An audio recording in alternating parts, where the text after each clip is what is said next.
በቴክኖሎጂ የታገዘ የቀጥታ የወሳኝ ኩነቶች አገልግሎት ምዝገባ ለማስፋት እየተሰራ መሆኑን የአማራ ክልል ወሳኝ ኩነቶች ምዝገባ አገልግሎት ገለጸ።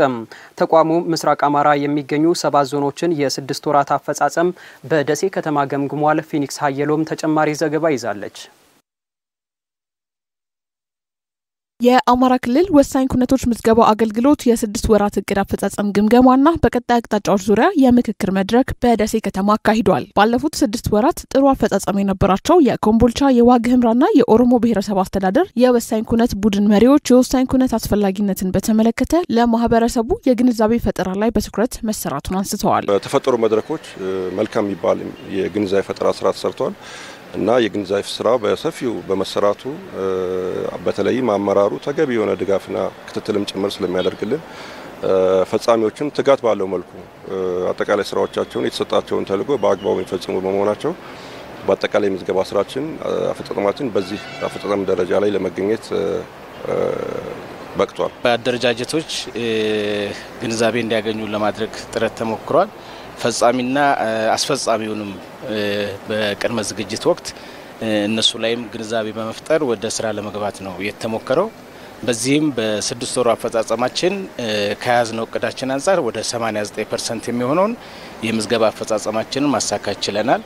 ግንዛቤ ፈጠራና የተለያዩ ስልጠናዎችንም ከ100% በላይ ማሳካት ችለናል። 211 2016 በወጣው ደንብ መሰረት ጊዜውን ጠብቆ እየተገናኘ ስራውን እየገመገመ እንዲመራ የተጓደሉ የሰው ኃይሎችን በተለይ በቀበሌ የክብር መዝገብ ሹሞች የተጓደሉ በቀበሌዎች የተጓደሉ ስላሉ ቀበሌ ስር ክብር መዝገብ ሹም የለም ማለት ምዝገባውን ሊያቆመው የሚችለው ነገር ስላለ ይሄን የማሟላትና ያለንን አፈጻጸም እንዲያድግ የማድረግ ስራዎችን በጋራ በኮሚቴውም በቴክኒክ ኮሚቴውም የተመካከርንበት ነገር ነው ያለው። የአማራ ክልል ወሳኝ ኩነቶች ምዝገባ አገልግሎት ኃላፊ መዓዛ በዛብህ እንደ ክልል ከተያዘው 663000 በላይ እቅድ ከ263000 በላይ ኩነቶችን መመዝገብ መቻላቸውን ገልጸው ይህም በዚህ ዓመት ከተያዘው እቅድ 41.6% መፈጸማቸውን ተናግረዋል። ከላስቲር ከተመሳሳይ ጊዜ አንፃር ሲታይ በሽፋን ደረጃ እድገት ያለው ግን ደግሞ ከቅዳችን አኳያ ብዙ መስራት የሚጠይቅ 41.6% ላይ ነው ያለነው። የማህበረሰቡ ፍላጎትን በዛው ልክ ያደገ የመጣበት ሁኔታ ስላለ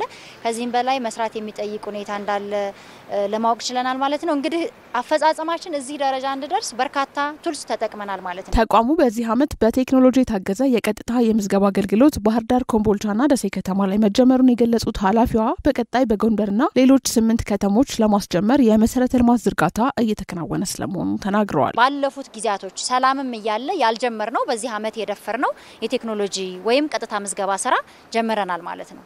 ባህር ዳር ደሴና ኮምቦልቻ ላይ ኦሬዲ ምዝገባውን ኢምፕሊመንት አድርገን የቴክኖሎጂ ምዝገባ እያስኬርን ያለንበት ሁኔታ ነው ያለው። ጎንደርና ሌሎች 8 ሪጂኦፖሊታን ከተሞች ላይ ደግሞ በቀጣይ ምዝገባውን ለመጀመር የመሰረተ ልማት ዝርጋታ እያደረግን ያለንበት ሁኔታ ነው ያለው። በዚህም በአጭር ጊዜ በ6 ወር ውስጥ ከ25000 በላይ ኩነት መመዝገብ ችለናል በቴክኖሎጂ። በመጨረሻም ሲቪክ ማህበራት እቅዳቸውን ዘላቂ ልማት ላይ ትኩረት እንዲያደርጉ የመንግስት ተቋማት ክትትል ማድረግ እንዳለባቸው የሰሜን ወሎ ዞን አስተዳደር አሳሰበም። በዞኑ ዘላቂ ልማት ላይ ከሚሰሩና ሰብአዊ ድጋፍ ከሚያደርጉ ሲቪክ ማህበራት ጋር ውይይት ተካሂዷል።